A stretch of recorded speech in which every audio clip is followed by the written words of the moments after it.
স্বামীর আর বলার সুযোগ পায় না। ফাঁকা ঘর পাইছে একদিন, স্বামীর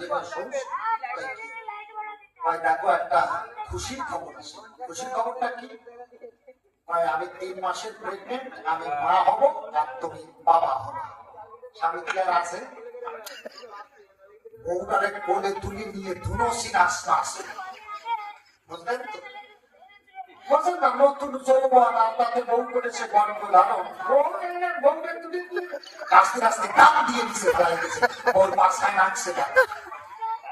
বউকে আদর তো খারাপ করলে না, কিন্তু কোট ফাটাইয়ে দিবি তো। আমার খাদ্যইয়া জীবন শেষ করে ফেলবি।